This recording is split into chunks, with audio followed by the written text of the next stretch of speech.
EuroMMA's newest podcast, EuroMMA. We haven't exactly settled on a name yet, but we're getting there. Just a pilot episode.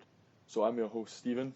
You may know me from my articles on the Body Lock, and joining me is my co-host Marcel, who, if you follow MMA, you must have seen him on Twitter at some point. What's up, man? Good joining this podcast for us first episode pilot. Looking forward to it to talk some EuroMMA with you, and glad to be here, man.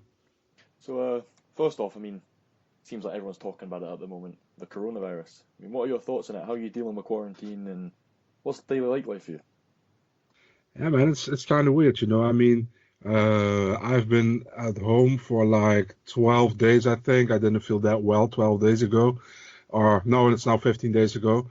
And I stay at home for 12 days, and I'm like, since today I've been back to work again, and man, just a lot of work I had. So we have only a semi-lockdown, like restaurants, bars, sporting events, just events in general are closed now until June 1st, I think. I'm not sure, but for example, the football league, soccer league for the Americans listening, is closed till June 1st. So I don't know what's going to happen, man. It's just a weird situation overall, everywhere around the world is a weird situation. I'm pretty sure it's the same where you're at is a weird situation, right? Absolutely, yeah. No, we're on lockdown for just over a week now, and all sport games are off.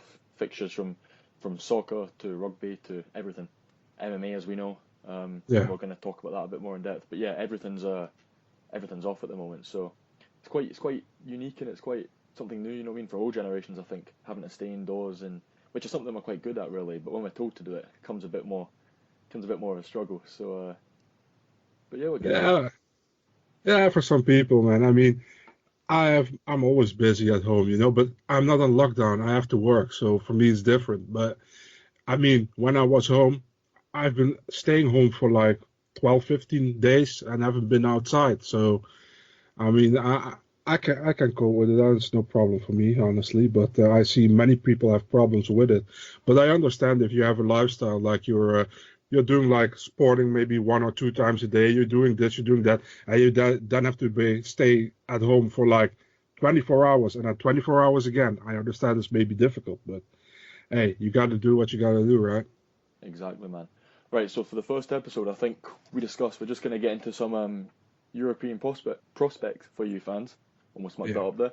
Because obviously it's a pilot episode, there's no mixed martial arts going on at the world. Well, Dana's trying to push UFC 249, which is something we'll get to as well, which don't know if that'll happen or not. But yeah, so we're just going to get into some European prospects, because after all, it is the Euro MMA podcast. So Marcel, do you want to take the floor and give us your first prospect to look out for?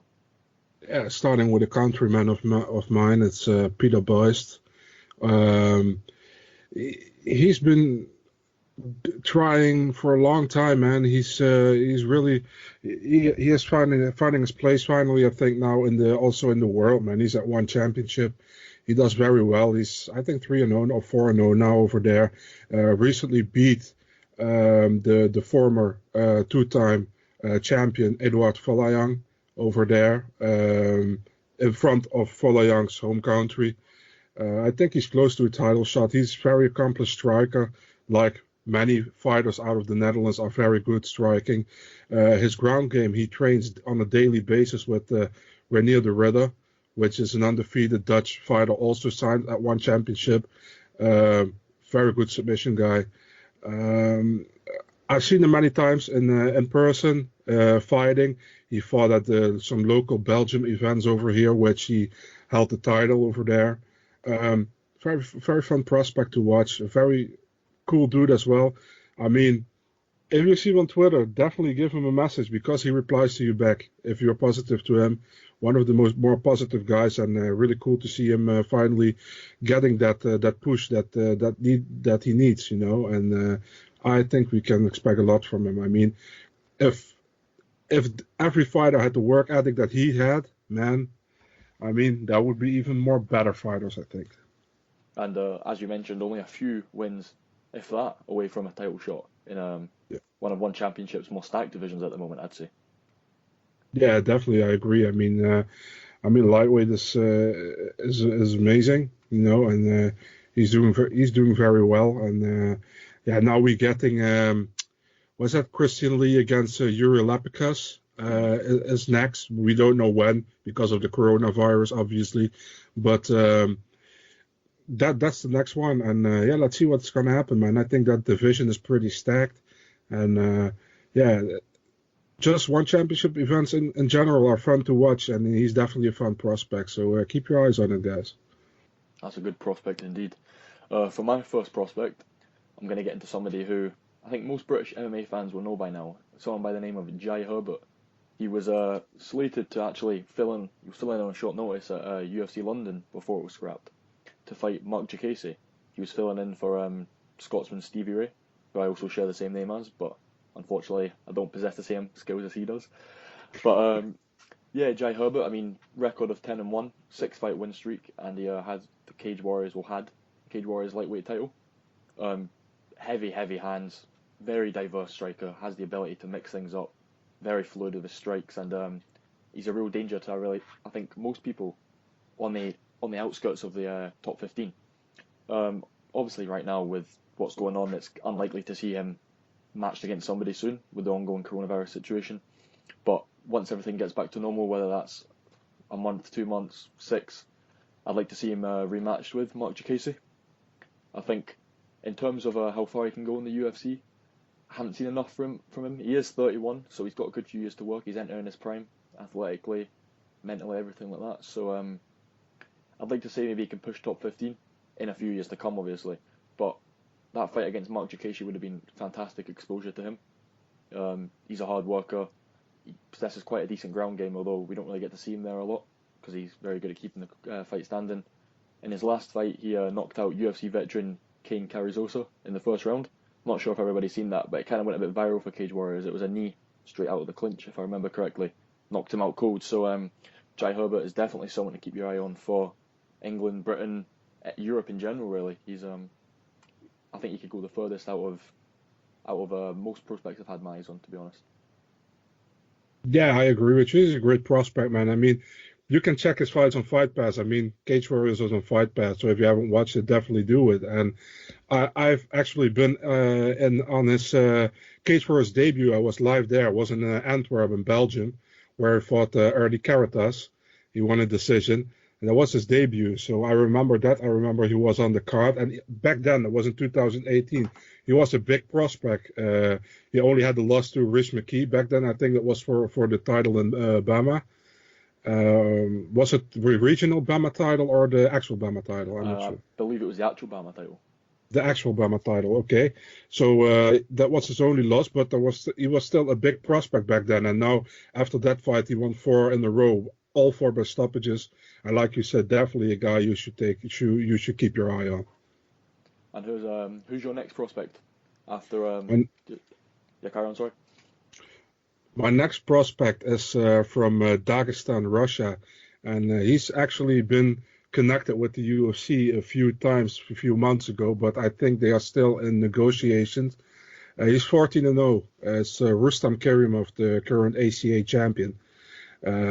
Yeah, can't say enough about him. He's a great fighter to watch, a very aggressive fighting style. If you haven't seen him fight, definitely check YouTube because ACA uploads their fights all the time.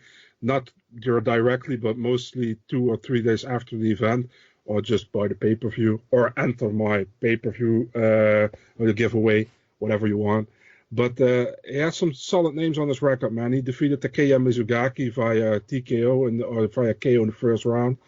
I mean, Dudayev was a former WFCA champion, ACMA champion. He defeated him as well, and that was actually where he, where they, how do you say that, came together with ACA. It was the ACB, when they merged, and the ACB champion, which was Kerimov, fought the WFCA champion Abdulrahman Dudayev, and he defeated Dudayev and became the ACA champion.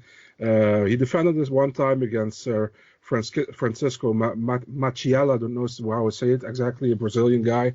First round knockout as well. great fighter, very highly touted prospect as well, I think, by everybody. He's 28 already, so he should make he could make the, how do you say that? The transition to the UFC right now, I think, would be great. Definitely with now the UFC going to Russia very often since last year. Yeah, let's see what's going to happen, man. I'm really looking forward to it. I think this is a great prospect. Absolutely. And I think, as you mentioned, his aggressive fighting style and his just overall ability to press forward. And like you said, a good win over Takeya Mizugaki there. I think for me, that kind of opened my eyes to how good he is, because Mizugaki has competed, WEC, he was a UFC contender for many years. He's done it all, really. So picking up a TKO in the first round, can't really say anything better. I can't really get anything better than that. Definitely, man. I agree with you. And to move on, for myself, my final prospect is Chris Duncan. And I doubt anybody has really heard of Chris Duncan. He's from Scotland. He fights out of Stirling, which is Scotland's my home country, so hence why maybe a bit biased here that I'm picking him. Chris Duncan's undefeated right now. He's 6-0, and he has 6 finishes, 5 knockouts. He fights at lightweight, and he currently is competing for Bellator. And so far for Bellator, he's picked up 2 wins, 2 knockouts. And he last competed at Bellator Dublin, where he beat Polishman, I don't know how to pronounce his name, Matthias Piskorts. Him, yeah. Piskorts was filling in on short notice, fair enough. But it was the fight that kind of went all around Twitter, where Dan Migliotto kind of fell backwards and done a roly-poly. Yeah, that's what most people might know Chris Duncan for. But no, Chris Duncan is very big for the weight class. He's very, what's the word? His presence is felt every time he steps in the cage. I seen him fight live last August, Ultimate Fight League in Musselburgh in Scotland, and he picked up a first round head kick knockout over a Brazilian Jiu-Jitsu black belt. And although obviously there was quite a few questions about whether it was an early stoppage or not, you look back on it, it was a flush kick to the chin, knocked him down, ref stepped in and kind of saved Souza from taking more strikes. So Chris Duncan, as for his potential, I think he can crack the Bellator top 10 in years to come. I believe he's only 26 right now, so he's got plenty more years to go. And I believe, although Scotland's got a few fighters in the UFC at the moment and a few in Bellator, Robert Whiteford's went over to Bellator, and we've got Ross Houston who's just signed with the promotion. I feel like Chris Duncan really has the potential to go almost the whole way for Scotland, do the best that one of our fighting sons has done. His fighting style, as for his fighting style, I mean, what can I say about him? He likes to bang. If you've seen any of his fights, Marcel, you'll know that he just throws straight heat when he's in there. He just chains up combinations and he's always throwing, packing a punch. Let me bang, bro. Let me bang. Exactly. With a bit more of a Scottish accent, but let him bang. And I think as he works his way up, I think he'll, as you expect, he'll get much better as a fighter. He'll evolve. I can actually see him right now hanging with the likes of Saeed Awad in Bellator, who's a very seasoned and experienced veteran. You know what I mean? He's been in there with Brandon Gertz, Benson Henderson, and he's held his own against some former champions and stuff like that, Saeed Awad. So I see Chris Duncan, when he becomes a bit more polished and when he gets a bit more tools in his skill set and everything like that, I can really see him pushing for that Bellator top 10 in a few years to come. So Chris Duncan's definitely one to keep your eye on. Might not be big name yet. He doesn't do all the talking. He's not a very brash persona, but he comes in there to fight and just handles business. So definitely. And I think for our 5th and final prospect for this first episode, Marcel and I have kind of unexpectedly agreed on who this will be. Well, what happened was we said we'd pick a few prospects each. I came forward with this man's name, and Marcel was kind of, "Oh, Stephen, you're stealing my boy there, isn't that right?" Yeah, exactly, man.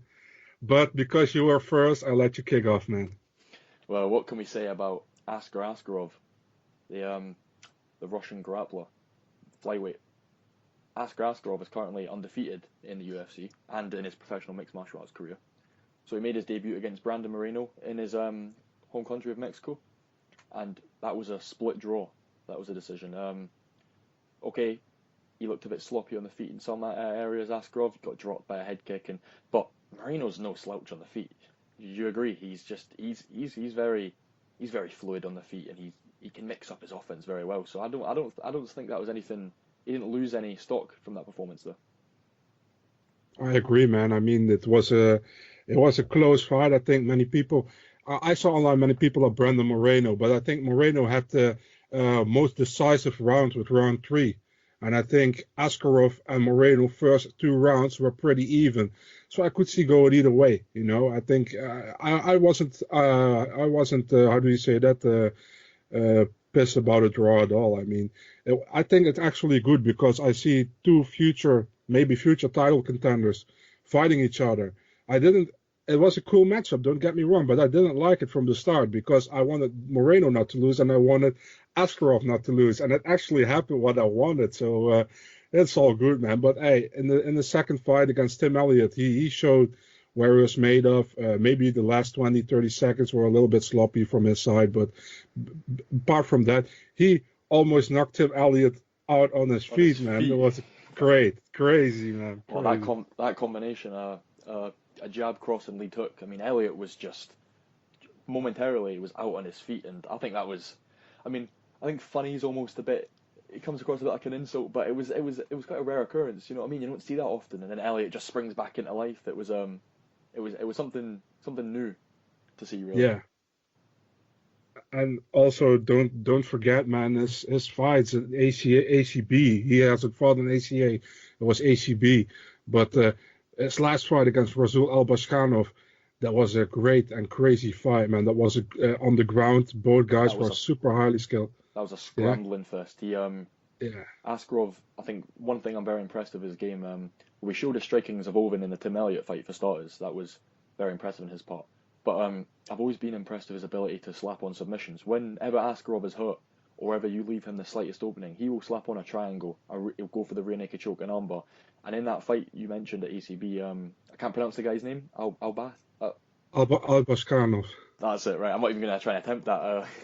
I'll blame it on my accent. But the scrambles in that fight were just amazing. You know what I mean? The ground and pound from Askarov as well. He punished his opponent wherever there was an opening, and hats off to his opponent for sticking in there and kind of, you know, I mean, pushing into the second round. It was quite a grueling fight for Askarov, but there was no doubt in my mind Askarov was going to win that fight. I mean, he was just. It seemed like with Askarov, although it might not look like he's in control, it's almost like he is.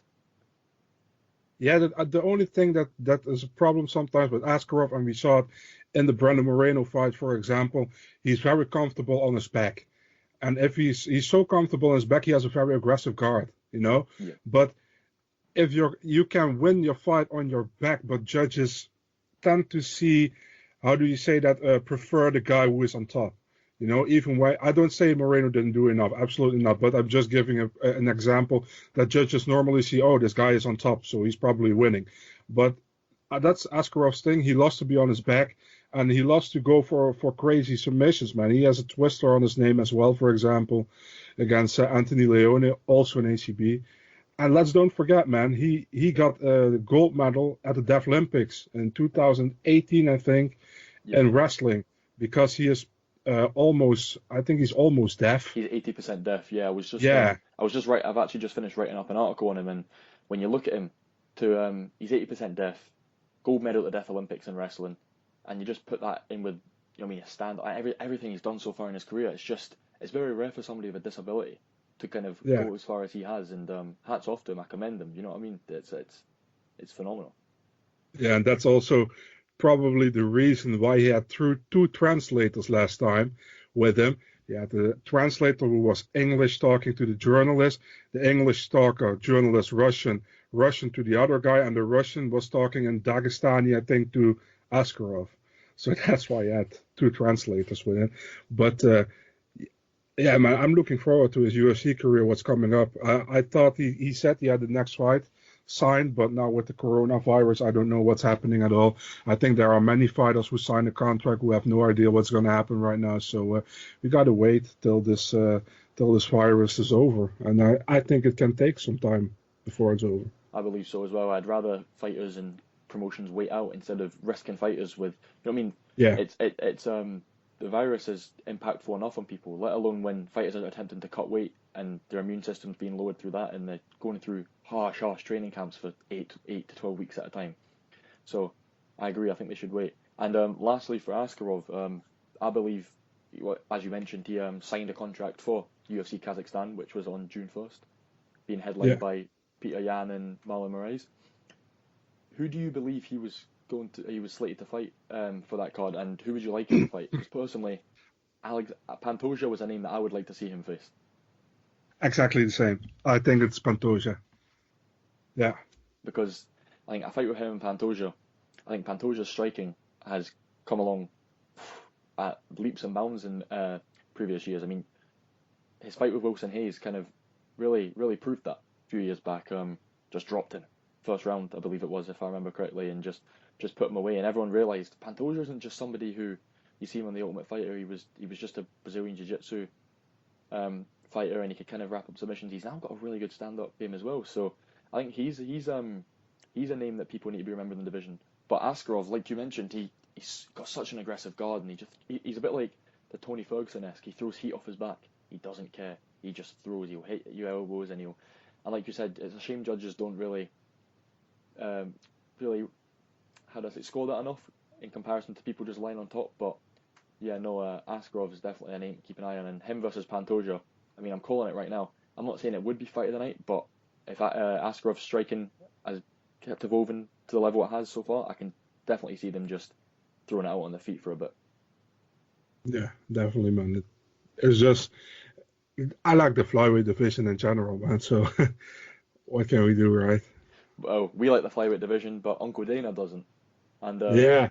on the topic of Uncle Dana, actually, should we mention Dana White's came out saying that if it was up to him, he'd stop running away from the coronavirus. He'd be out there finding a solution, as our saviour Dana White does all the time. Well, I don't know about you, Marcel, but I think Dana's comments have been pretty stupid as of late. Yeah, not just as of late, I think for the last 3 years, but that's just my opinion. I mean, listen, I feel bad as well, actually, because I know the fighters want to fight, and the thing is, if fighters don't fight, they don't get paid. So for me to say on Twitter, like, they should cancel it, it's pretty much saying, like, I don't want to see you guys making money. That's how fighters see it, but that's not true. I just want to keep them safe and to take care of themselves. I mean, I said it as well against John on Saturday before we started the trivia. I said, what do you want, man? I mean, do you want to make money and risk your life, or do you want to be safe and make money later? Because if you risk your life and it's get really risky, you don't have anything with the money. The money is why you have money when you're dead. I mean, that's hard, but that's just the truth, And I mean, I understand the fighters; they don't get paid if they don't fight. So you see, for example, Khabib is out of his fight against Ferguson, or he said he can't make it, and like everybody's throwing in their name in the head. Like literally, even preliminary fighters are like, yeah, let me fight Ferguson and all that. But that's the thing, man. I mean, there should be a solution, and people say many times a union. But I agree with Keith, for example. If there is no champion like it, Israel Adesanya, Conor McGregor, former champion, but somebody who has big influence in the UFC, John Jones, Daniel Cormier, if these guys don't come to the front and saying we're going to start a union, it will never happen, because the UFC knows who make them their money, and these other guys who don't make a lot of money don't make the UFC a lot of money, so the UFC couldn't care less about it, and that's the hard truth. That's what I think. I couldn't agree with you anymore, mate. Like you said, I agree with Keith as well. You need your Adesanyas, your McGregors, your Yoel Romeros, people like this, people on these pedestals, if you want to say, who are at the kind of the pinnacle of the sport. You need these people to stand up for themselves and go, look, we need a union. Leslie Smith isn't going to cut it. Cowboy Cerrone putting his name down, taking a few photos with a union isn't going to cut it. You need high-level fighters. And don't get me wrong, I'm not saying that, Cowboy Cerrone isn't a high-level fighter, but I'm saying people who are at the upper echelon of the sport need to kind of come out and go, look, yeah, we get treated better than the rest, and we get some decent money, but it's not right how the UFC is treating your mid-tier level athletes, your bottom-tier level athletes. I think there needs to be some sort of financial security for fighters. And, okay, you can argue it's their decision to go into fighting, but it's still a career path. See, when unpredictable times like this happen, and you've got a multi-billion-dollar company, and the president Dana White saying, forcing a scramble, he's trying to get Usman and Masvidal last minute. That's ludicrous. He's trying to get a welterweight fight, a title fight, on 3 weeks' notice. By the way, Usman looks like he weighs about 245 pounds right now. And Masvidal, if you've seen photos of Masvidal, he's looking pretty fat as well. He's been living up with his tequila and down in Cuba and everything by the looks of it. So I just think Dana needs to pull his finger out, or not even Dana.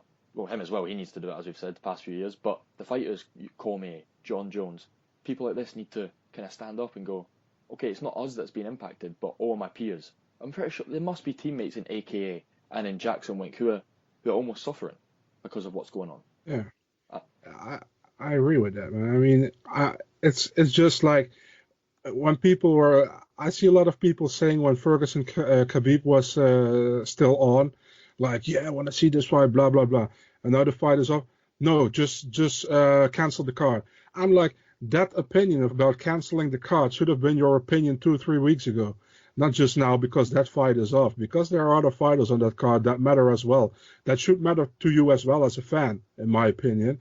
You know, I know certain fighters are still training, even secretly or whatever, to prepare for this card. You know, um, I mean, what do you want? It's just irresponsible behavior by the UFC to go through with this card. Plus the fact that actually everybody wants to see Ferguson Khabib. People are not want to see. Yeah, maybe we want to see it, but we don't want to see Ferguson Gaethje. If Gaethje wins, we will never see Ferguson Khabib. That's one thing that's for sure, and everybody wants to see Ferguson Khabib. It's a fight we are waiting for years. We can wait an extra 6 months. You know? Absolutely. I feel like a lot of fans are kind of rushing to get it over because in times like this with the pandemic, they need that kind of light at the end of the tunnel. They want something to look forward to. And of course, I see what I see. We all want something to look forward to. We want MMA to resume, but that is not possible when you've got a global bloody pandemic going on. So I agree with you. The card should have been called off weeks ago. And as for Habib versus Tony, I mean, as you've said, we've waited 4 years for it. Why can't we wait an extra 5 months? I get that there might be an expiration date on it. Tony's 36, he's aging. Habib might have. I mean, as the fight goes on, I believe Habib draws more advantages out of him due to Tony's age and due to maybe his behaviour in recent times. However, I believe that, like you said, what's the point in throwing Gaethje in there and never getting to see the super fight we've wanted to see? What's the point in letting Pure go in there and, I mean, I believe maybe box Tony's face off and then we don't get to see that fight. We just get to see a rematch, or we get to see Gaethje Habib, which, okay, it's an exciting fight, but it's not as exciting as Tony versus Khabib in my opinion. So I think we should just call off every single fight booked. They shouldn't even be making any fights, which is apparently what they're still doing. Every fight off. Dana saying he wants a full card for UFC 249. No, call every fight off. Pay the fighters their show money at least, and that's that. Remember when he said like the London card when it was got cancelled, that he was making a full prelim card for to how do you say that, to replace that in the US, but then it got called off. I'm really wondering how many fights they already had done to be on the preliminary card, because there was literally no fighter who came up from front or a new signing that said like, hey, I was on that card, but it got cancelled, you know. And I've Exactly. heard no one. Nobody came up, and I think actually that kind of just embarrassed the UFC as a company and Dana White. I think when they put the thing on social media requesting Yeah, managers to contact their clients and, you know, I mean, regional fighters and people who have the visa and everything, and people, I think that's embarrassing. They try to scramble together, you know what I mean, matchups for the fans, which, okay, they can say they're doing it for us, but they're not. They're doing it from a business point of view. of They want course. money, and the fact that they're trying to scramble together regional fighters and put them on a global platform last minute, I think it's just the UFC's and a lot of advocates in the sport have fought for so long to make it the professional sport that it now is. And don't get me wrong, Dana White and the Fertitas and people like that, they have done that. It's down to them as well. But you're almost taking one step forward, 2 steps back with this. They're just embarrassing himself, Dana. It just shows how desperate he is, I think, for maybe not his own gain, but Endeavour, the company. I think it kind of maybe shows how financially weak they are at the moment, and they're kind of looking to get a profit from wherever they can. Yeah, it's kind of sad because I'm really wondering the fighters who have already were traveling to London for that event, did they get compensated? I have no idea about it. Do you know about it? Well, I heard that Ashley Evans Smith never got compensated for flying across.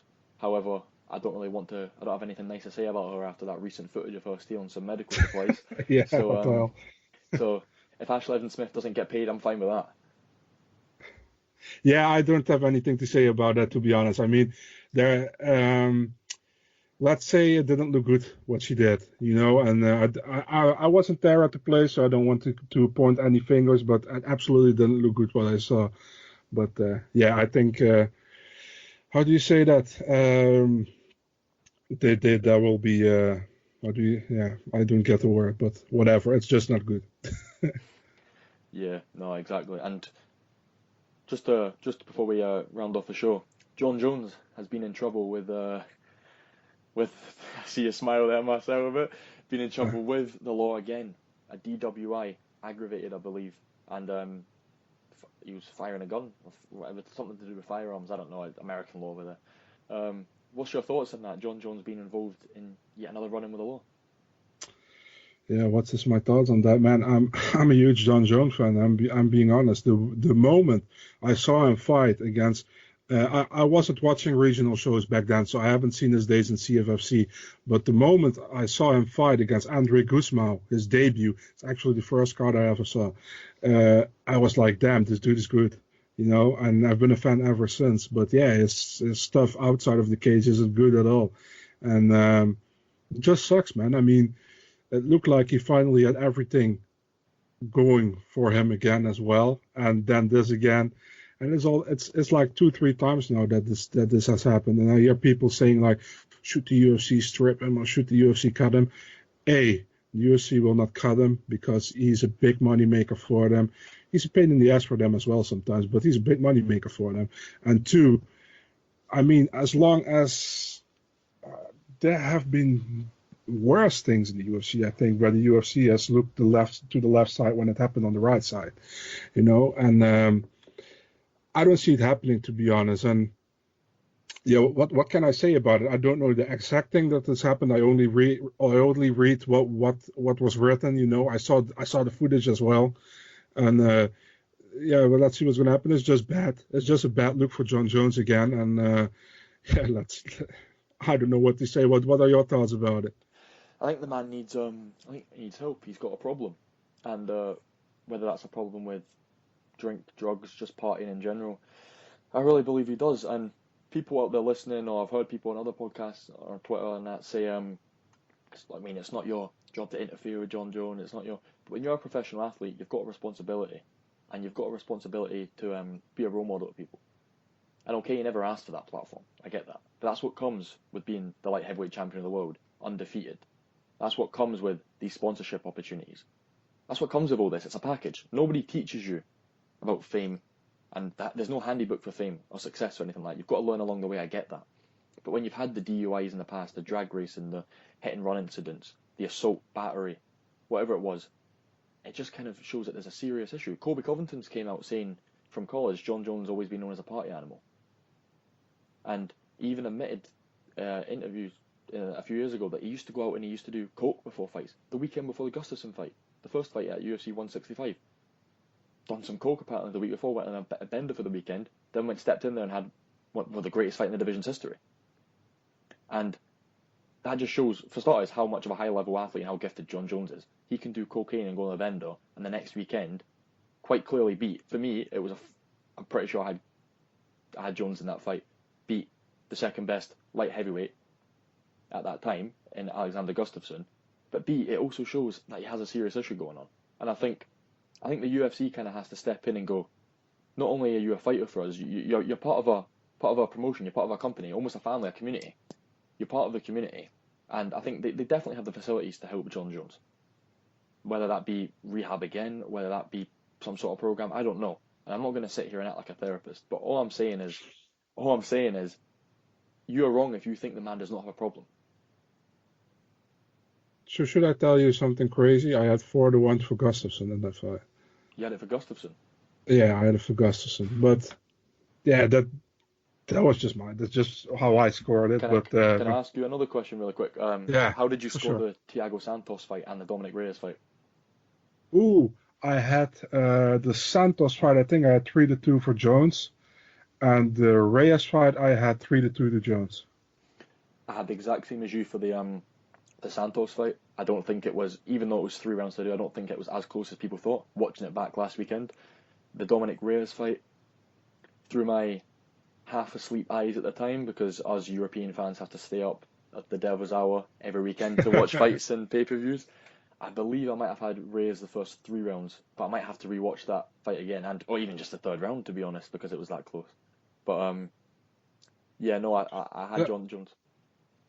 In my opinion, if you had it for Reyes, could be as well. If you had it for Jones, could be as well. 49-46, you're off. 48-47, possible. You know, I think it was a very close fight, and in my opinion, it was. Listen, people, there is a really, how do you say that? There are really big fans of John Jones online, and there are really huge haters of John Jones online.